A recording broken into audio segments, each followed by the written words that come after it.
us to start, which we are already late.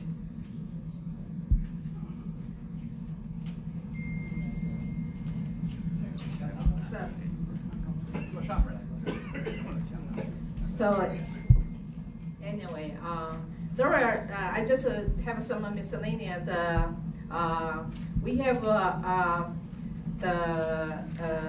some schedule change. Mr. Wang Juntao lost his voice, so I'll move him to the end so he could recover some. Lots of them was in Chinese embassy, which we went to this morning, and I told them, make sure, don't spend too much time there, but they did. But that's good. Also, I have the press kit to the press. I already got most of them out, so if there were people who come for the press, need the press release, then you're welcome. You're welcome.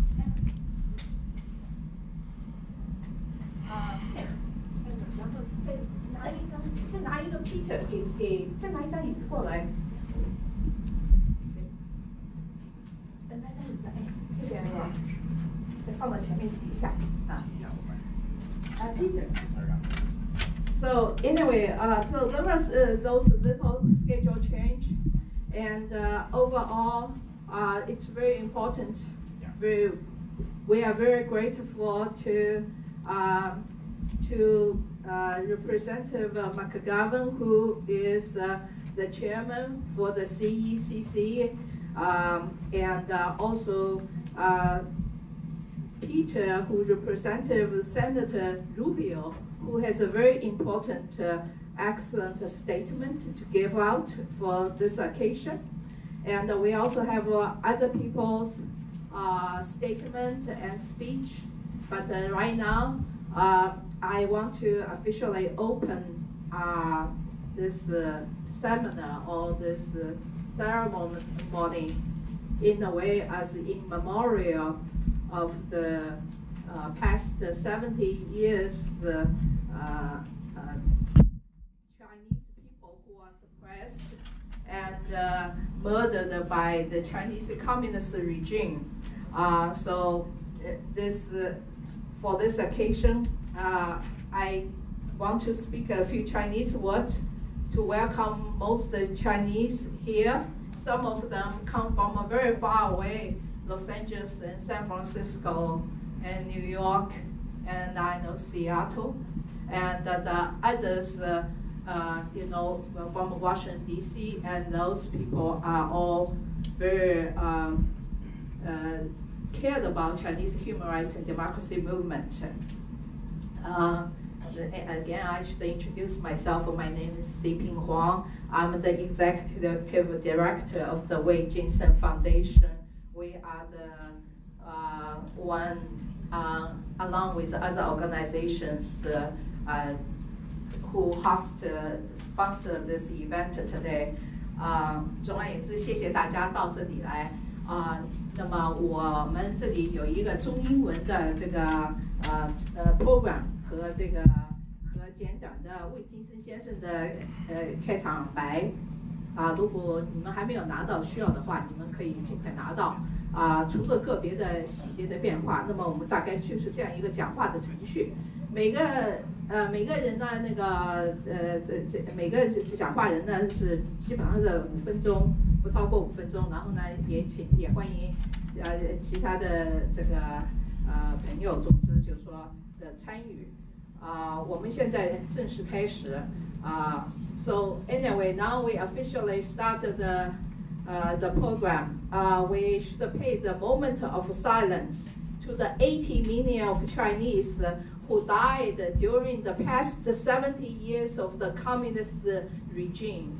So let's stand up and stay for 1 minute of silence. 大家起立，默哀1分钟。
完毕，请坐。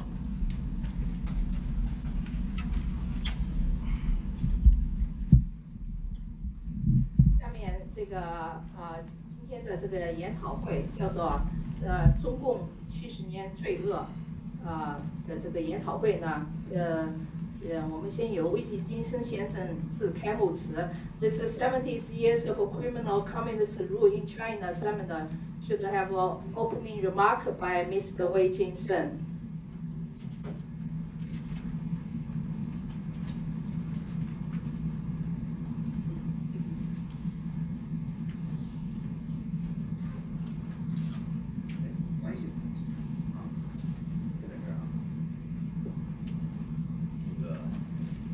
谢谢大家，因为这个刚才大家已经为这个死难的中国同胞默哀过，我们大家要纪念。So first, I want to thank you all because you have already paid a silence to those victims of the communist rule in China, and we should remember them.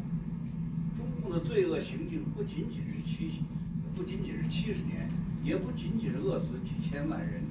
不仅仅是迫害了几千万人，也不仅仅造成了几代人知识文化的贫瘠，而是耽误了中国的经济发展，毁灭了中国的道德体系，制造了现在低素质的无道德的社会风气，最终带领中国各族人民走向灭亡。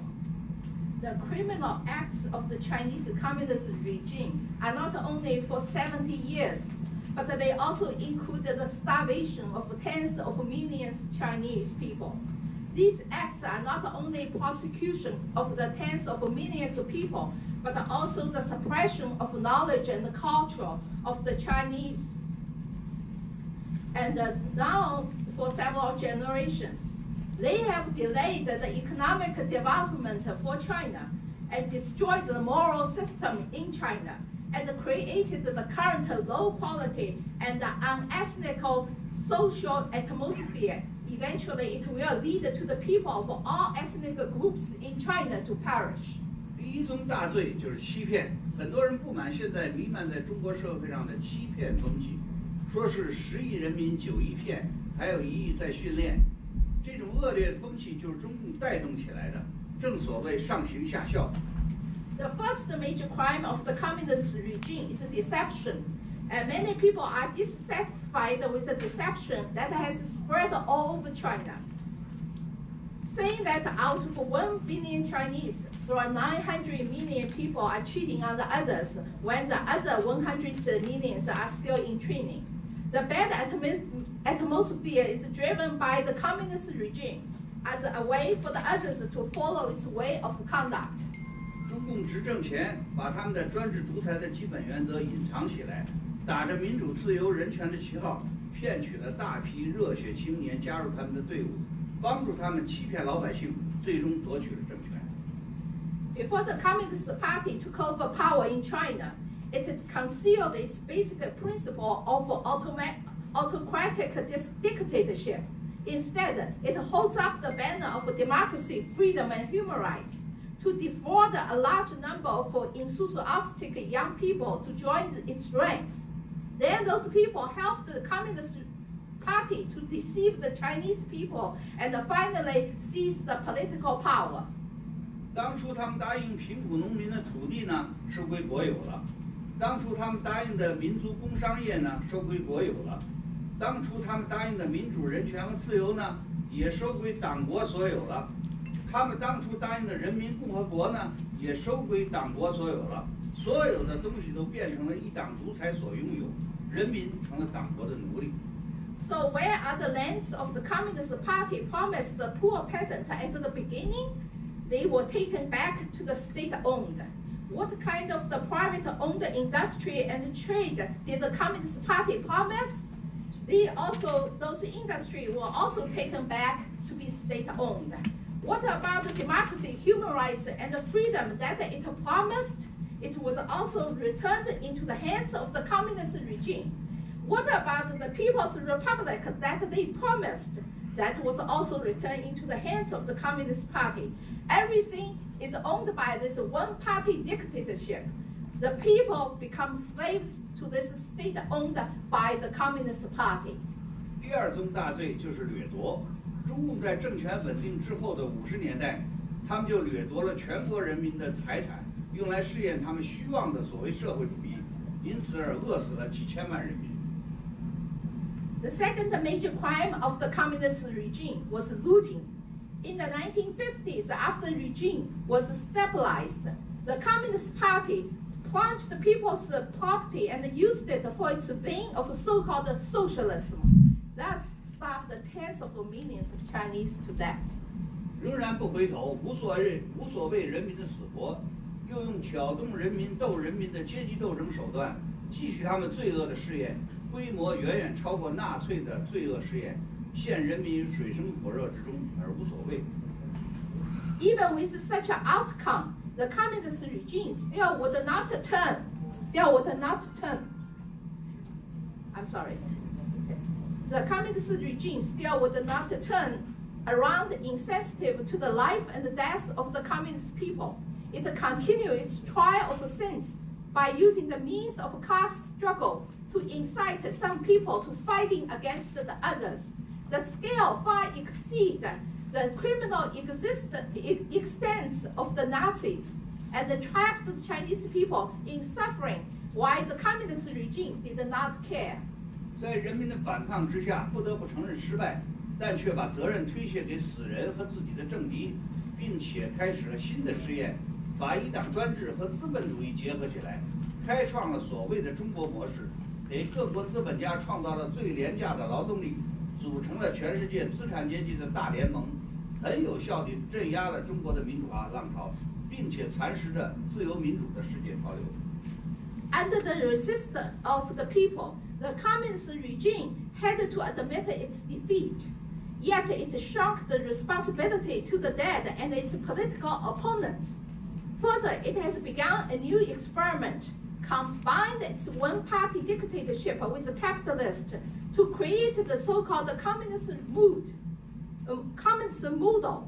This has created the cheapest labor force for capitalists in various countries and formed a major alliance of the capitalists all around the world. It has effectively suppressed the wave of democratization in China and is even eroding the world trend of freedom and democracy.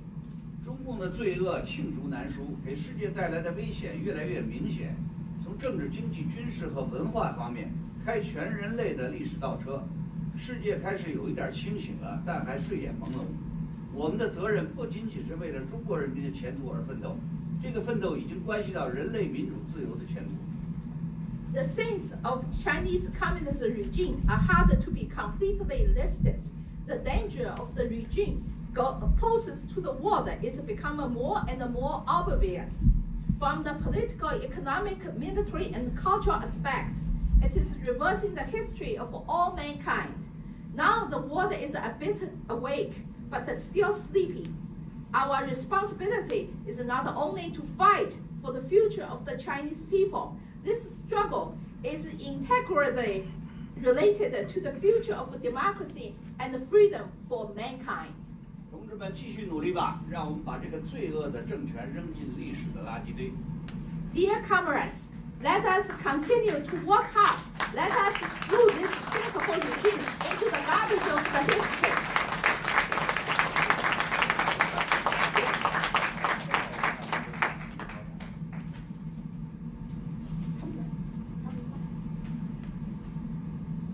Okay, our next speaker.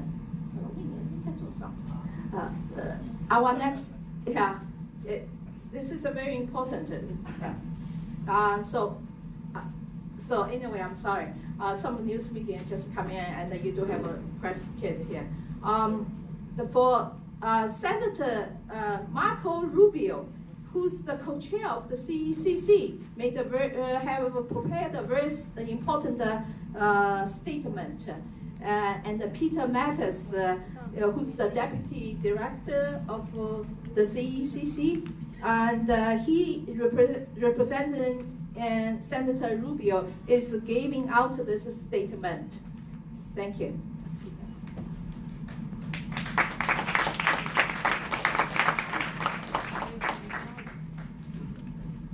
said, I'm the Deputy Staff Director at the CECC and appointed by Senator Rubio. And in his place today, I'm reading a statement that was prepared. So at this time, we mark the 70th anniversary of the People's Republic of China.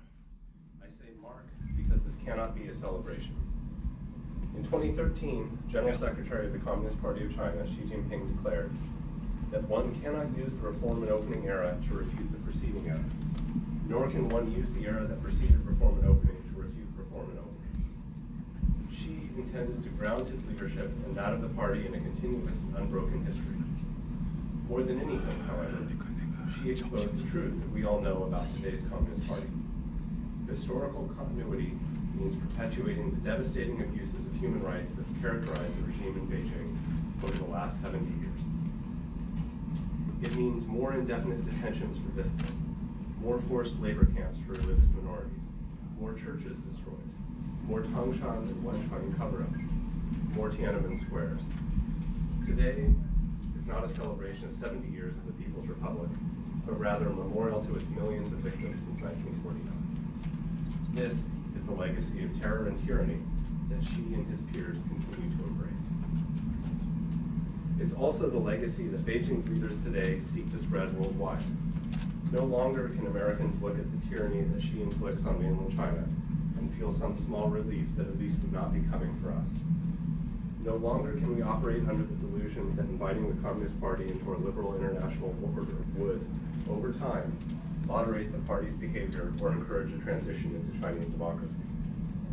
We could have welcomed a China that was prosperous and just, a China that cares as much for civil society as state power. And we would still welcome that China.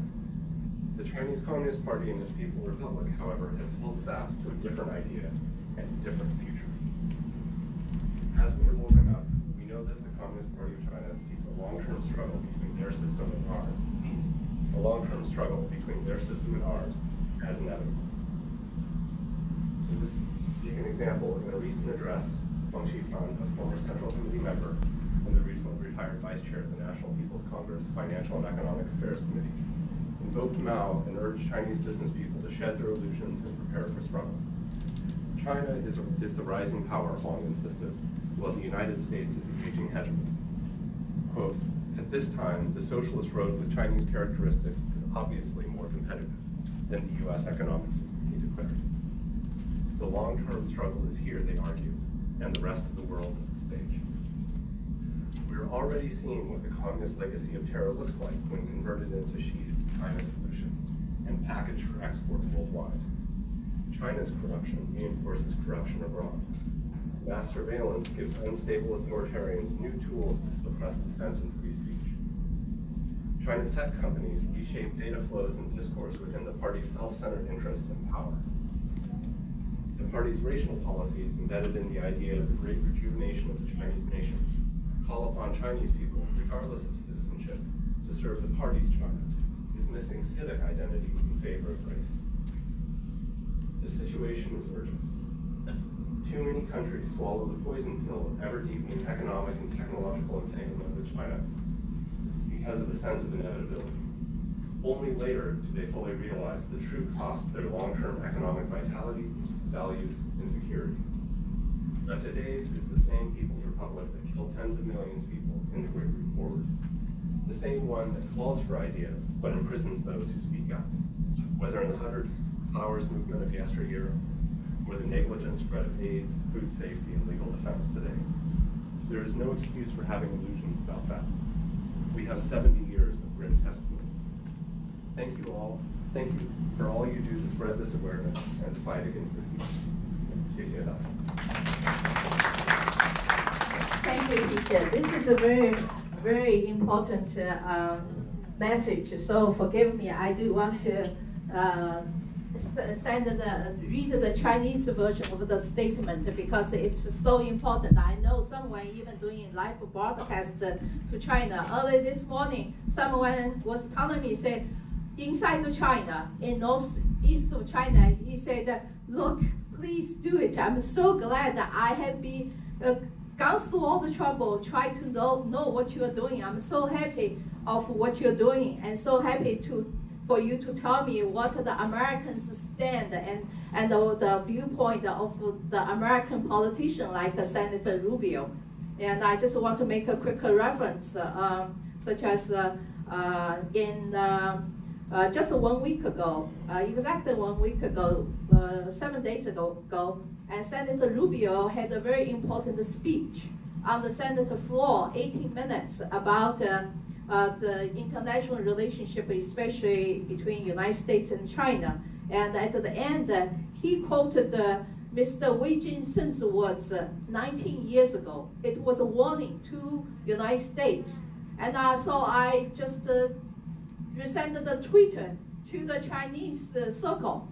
And I was quite shocked. Within 2 days, I got more than 100,000 hits, and more than 600 the hearts, and more than 200 retweets. I'm sorry, and so many comments and in private information. It was a great encouragement for people, Chinese, especially Chinese inside of China. So forgive me, I do want to read this statement. It's so important. It's such an encouragement for the Chinese to know Americans stand like Senator Marco Rubio, who's very supportive for human rights and democracy in China.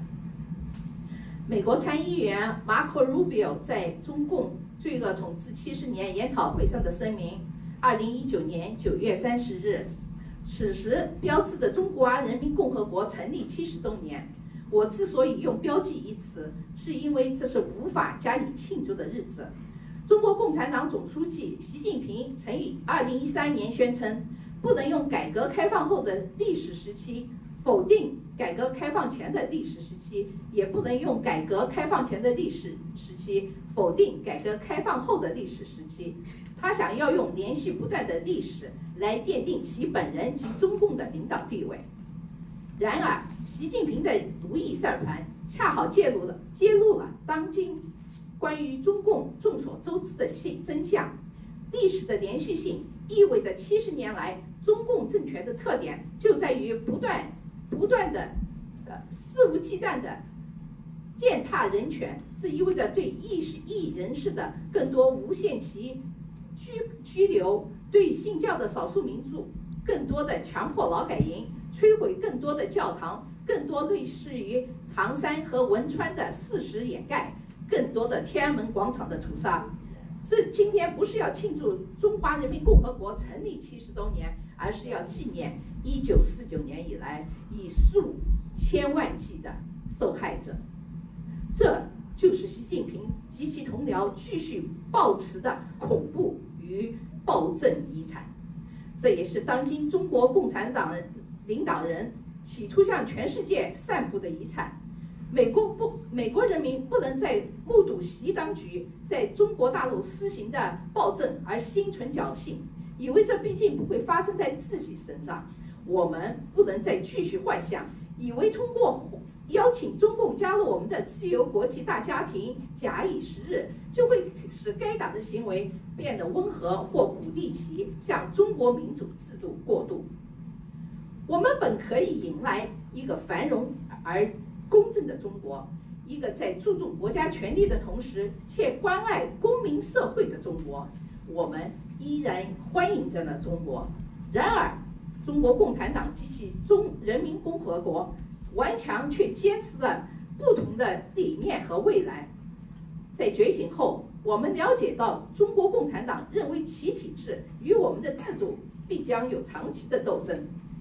前中共中央委员会委员、才退休不久的全国人大财政经济委员会副主任委员黄奇帆，在最近的一次讲话中曾引用毛泽东的语录，督促中国企业界丢掉幻想，准备斗争。黄奇帆坚持认为，中国是崛起的大国，而美国却是垂老的霸权。他宣称，在目前中国特色的社会主义道路显然比美国的经济体制更有竞争力。他们坚信，长期斗争已经打响，战争就是中国境外的其余事件。共产产主义的恐怖传统，再转化为习近平的中国方案，并打包向全球出口时，它是什么样子？我们已一目了然。中国的腐败强化了在国外的腐败，无所不在的监控为摇摇欲坠的独裁者们提供了压制异议和言论自由的新工具。中国的科技公司以维护中共的自我利益和权利为目标，重新打造数据流和言论，恰入中国民主伟大复兴思想中的中共种族政策，号召中华后裔无论国籍都要为党国效力，并通过刻意强调族群来摒弃公民意识。时不我待，出于认命的感觉，太多的国家饮下了与中国不断加深经济与技术的纠缠的毒酒。这些国家过后才充分意识到，他们在长期经济活力、价值观及安全度方面付出了何等的真实代价。而当今中国就是在大跃进中害死数千万人的同一个人民共和国，就是在民放运动中号召大家提意见，却又把发声的人们投入牢狱的同一个人民共和国，也是在今天任由艾滋病泛滥、忽视食品安全、藐视法律保护的同一个人民共和国。继续幻想是不能原谅的，因为我们已经有了70年残酷历史的见证。感谢各位为传播这个真相并与邪恶抗争所尽的一切努力。非常感谢 Senator Rubio， 他这个在中国问题上花了很大力气，这不仅仅是推动中国的自由和民主，其实也是保障世界包括美国的安全和繁荣。那么我们下一个讲话呢是 Mr. James Rice， 他是这个参议院叫做临时院长，其实等于是真正的参议院的院长的这个Senator Chuck Grassley 的大助手。那么他也有他的话，那么我就想介绍一下这个参议员，也是非常关注这个人权的。他呢，事实上在今年年初的时候还跟魏京生先生见过。这个我们非常感谢他对中国人权的关注，包括最近他们也在调查一些关于中国政府腐败的这些情况。So anyway, I'm very grateful to introduce Mr. James Rice, who is the legislative director of Senator Chuck Grassley, who is, I'm sorry, I really consider as a real head of the Senate, excluded vice president. So you are giving very important statement for this occasion, and I want to mention that we are very fortunate to meet with the Senator Chuck Grassley earlier this year to exchange issues about human rights, about trade war in China, and it was a great response. We really appreciate you come over here. We also appreciate your speech on June 4th in the Ravens foyer during our event. Thank you.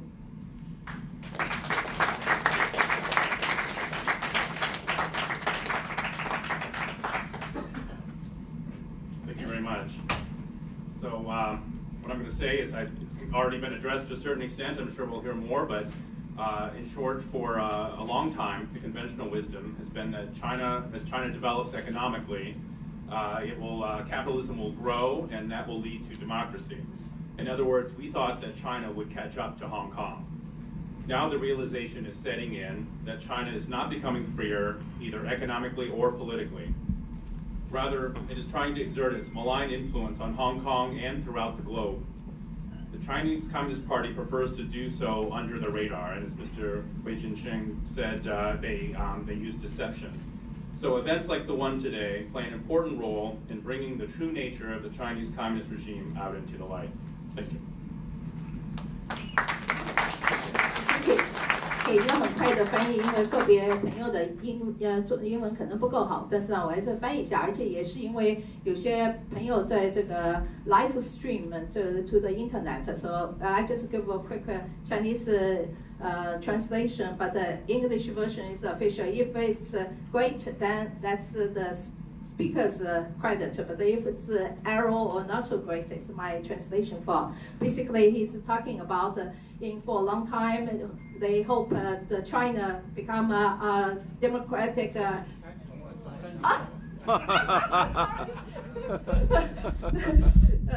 不好意思，总之呢，他就说我给一个简单的翻译啊，就是说呢，那个翻译不是那么准，英文为准，但是我还是希望翻译一下，因为有些朋友呢正在在那 Internet 上，在这个活的这个翻译那个就是正在这个实况转播。那么我就是说一下，就是说它的主要意思呢，就是说我们在很长的时间呢一直是想的，如果中国呢它的经济发展了，那么它也许呢就可以就可以变得民主了，像香港那样啊。总之呢，结果呢，但是呢，实际情况呢不是这样大概就是这么一个意思。那么就是说在这里呢，他是对这个人权民主表示关切啊。这个不好意思，我刚刚弄错了那么我们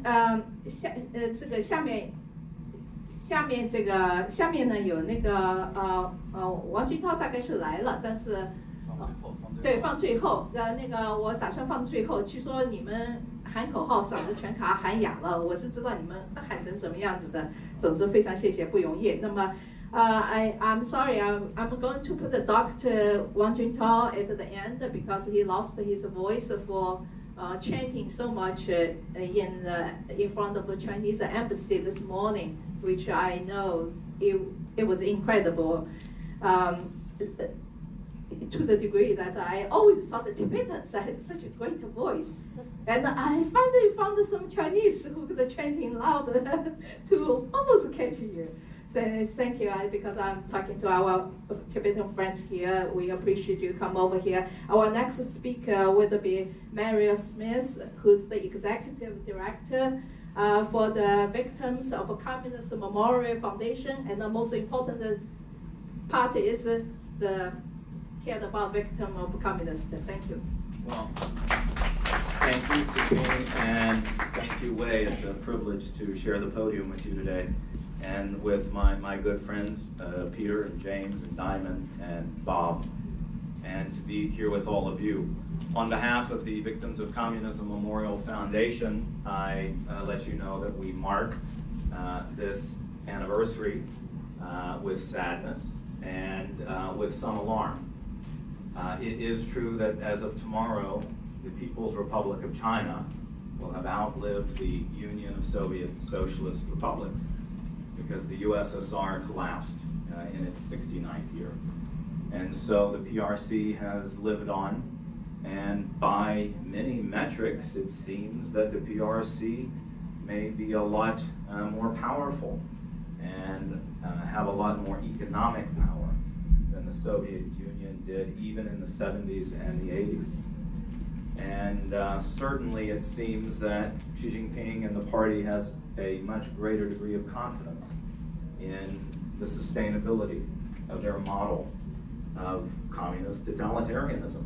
You know, it was interesting, in the last few days, Mike Bloomberg was asked about China, and he said that he did not consider Xi Jinping or the PRC to be a dictatorship.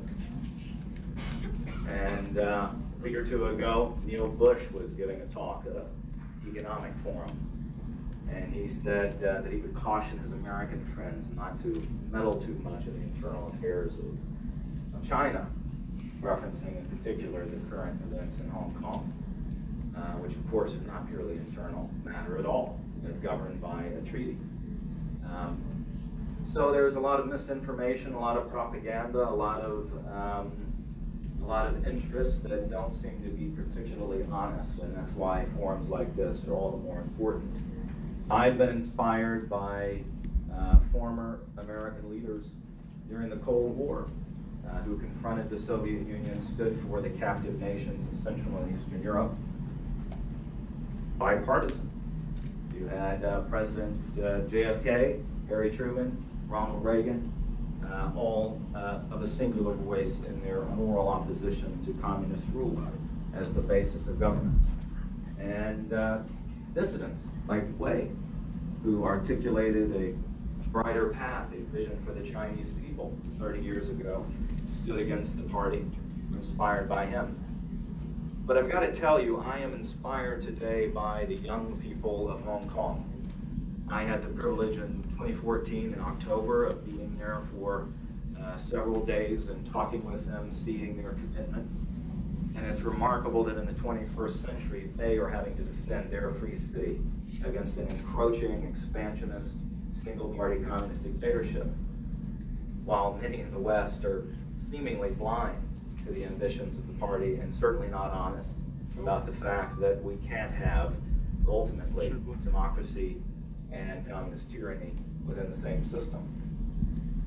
And it seems to me that if you look at what is happening in Hong Kong today, there are a lot of similarities, a lot of parallels with the crisis and the uncertain future of West Berlin in the 50s and the 60s.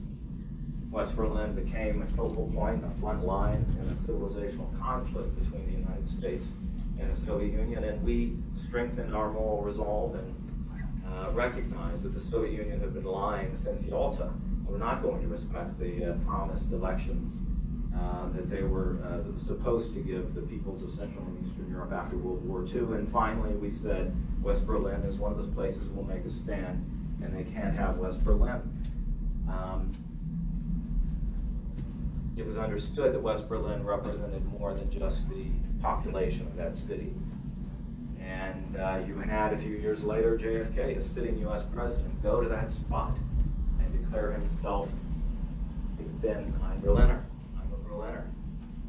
It'd be great to have an American president say, I'm a Hong Konger today.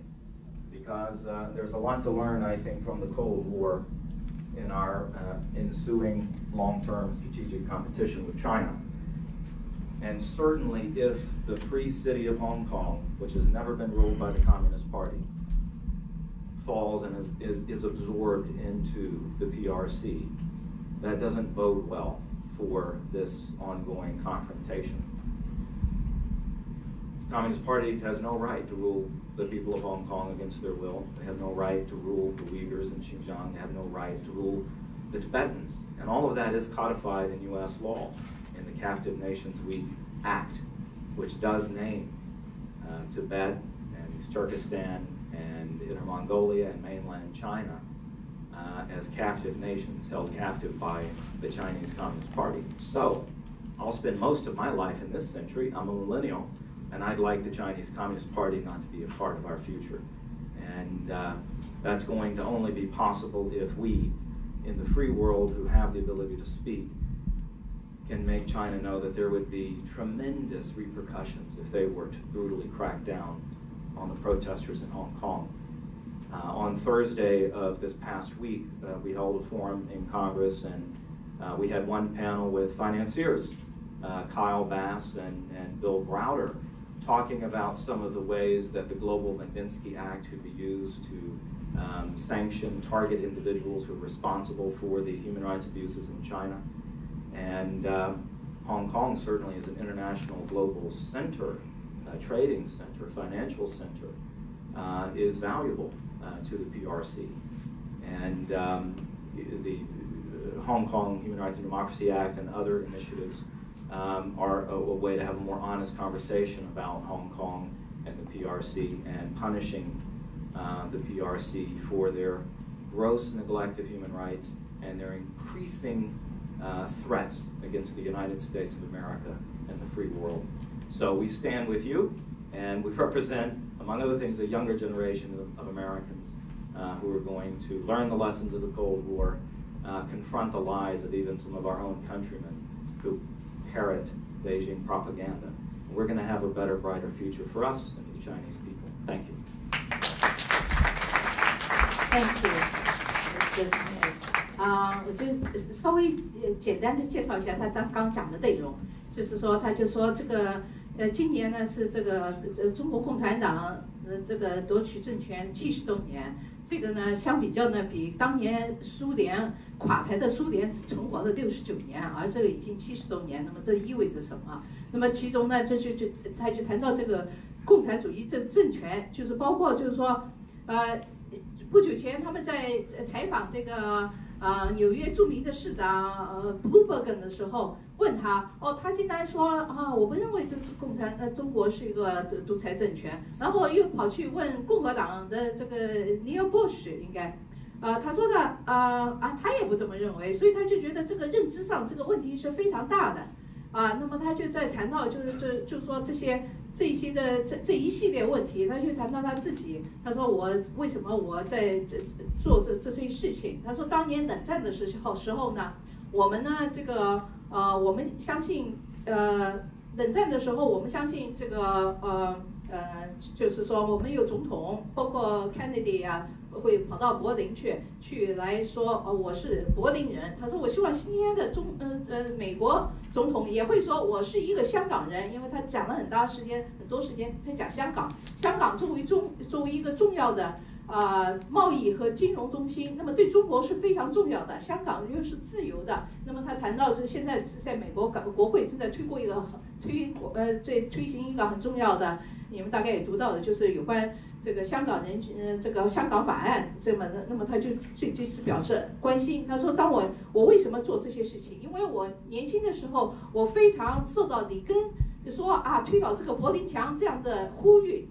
我认识这些11届分子者，像魏京生这样的。那么我现在呢，在香港也看到了很多的年轻人，我非常希望在香港为香港争取这个自由，能够给香港就是能够保护香港，并且甚至给中国能带来民主自由，因为他已经在这个关注香港很多年了。从2014年10月，他甚至亲自还去了一次香港，大概就是这么一个意思很抱歉，我就这大概总结到此另外呢，下面一个呢，就是我们请Mr. Bob Suttinger，who's a retired U.S. government official speak。下面是苏廷格先生，他是一个退休的那个美国政府官员他要讲的历史是要讲关于这个中共这70年历史，请你们听吧。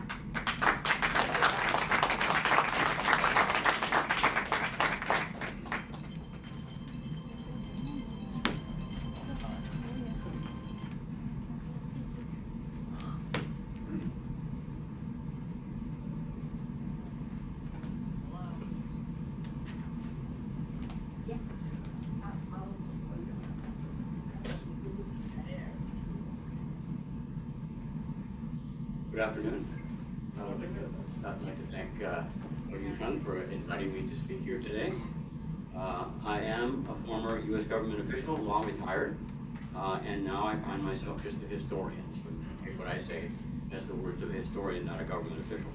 Once upon a time, I used to do what are called estimates, which were a prediction of what's going to be happening in such and such a situation.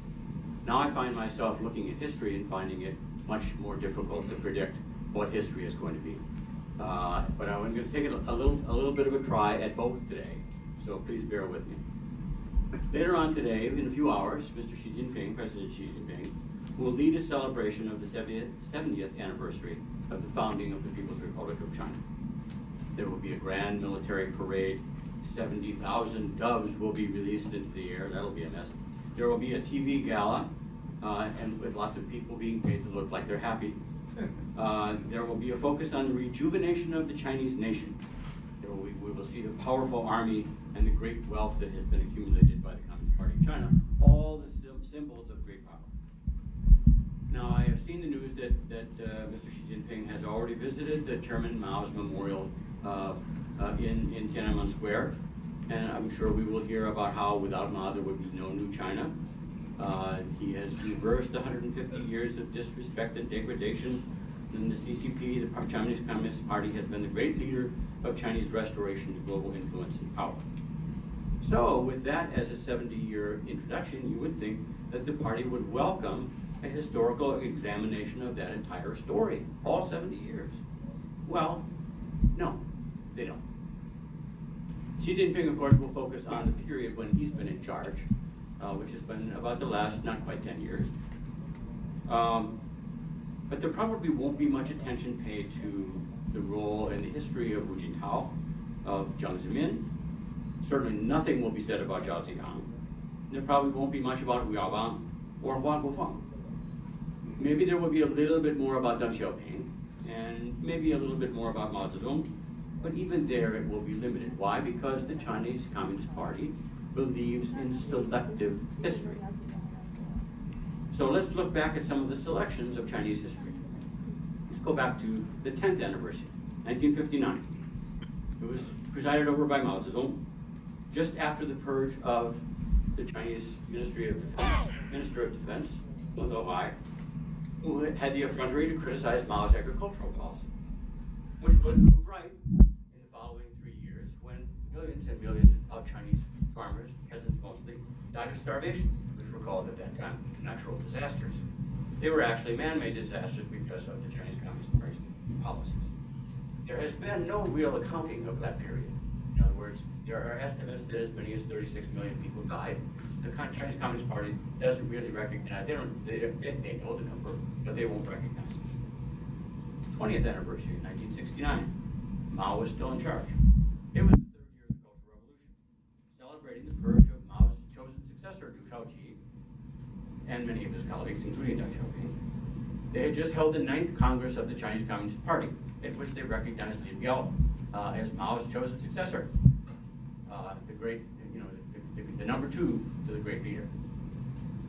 Lin Biao died 2 years later in a plane crash trying to escape from Mao. Not much has been written about that. The full story has never really been told, and history awaits a final accounting of whatever happened to Lin Biao. 1979, 30th anniversary. Hua Guofeng in charge. With you in charge, I'm at ease. Mao had been dead for 3 years, but most of his policies and practices were still intact. The party was celebrating the purge of his wife and her 4 leftist cronies, the Gang of 4, and coming to grips with the Cultural Revolution, which was finally declared to be over. But nobody really wanted to look at how much damage had been done. They were contemplating a review of Chinese history, but it didn't really happen. 1989, 40th anniversary of the founding of the People's Republic of China. Jiang Zemin was in charge because this was just after the Tiananmen massacre, which has since been erased from Chinese history.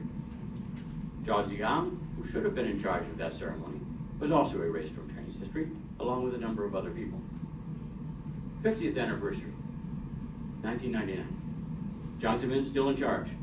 PRC was gaining a certain degree of international acceptance, joining the WTO. Deng Xiaoping was dead after helping purge the man who had helped him organize and carry out the Tiananmen massacre, Yang Shenghen. They had celebrated, I'm getting ahead of myself. So China was recovering its international reputation, but it was still a long way to go. 60th anniversary, 2009. Hu Jintao was in charge. But by then he was already considered a weakless and very ineffective leader. International financial crisis has hit, did a lot of damage to China, causing China to turn on its reforms and begin to undo them, going back to some of the old kinds of state-owned enterprise dominated industrial system, rather than continuing with reform and opening. They had the Olympics, which was a great celebration, but not much else was happening within China that was any particular memorability. So the question that I ask myself as we now look at the 70th anniversary is, why is it so hard to write about the Communist Party's history and the People's Republic of China's history? And I'll give you a very quick answer, because I know I'm going over my time. History in China is very much like propaganda. Now, propaganda, as we know, is words that are used to convince somebody of something that they might not otherwise believe. In other words, you could call it a lie. History in China is in many ways bent and shaped and twisted and negotiated and talked about so that it becomes an element of the party's control. So if you have control of history, you have control of the future. History depends on facts. Propaganda does not. Propaganda depends on disinformation. How does the Chinese Communist Party do this? With an extensive apparatus that is designed to make sure that real facts don't come out and get known. You start off, if, for example, somebody like me who's writing a history of a particular Chinese general secretary. Now, I don't have to go through the Chinese system, and I'm fortunate in that, because otherwise this work would never get done. You have to go through your Danwei, your work unit. Then you have to see if you can get access to the necessary archives or the individuals who might have some information that you use. You then have to write, which takes a long time, as I've discovered. You then have to have somebody edit your work to make sure that you aren't making any political mistakes. You then have to have that edited version reviewed by a party committee to make sure that you aren't insulting the party. You then have to get permission to publish it. In China, even members of the Communist Party cannot get the Communist Party to publish their work because it has some certain accuracies that need to be dealt with. Then you have to get it printed. And of course, that is also problematic. You have to make sure that you make your arrangements properly. And then of course, you finally have to get it circulated. Now, at any point in that process, the Chinese Communist Party can and does interrupt it if they don't like what you're doing. Hong Kong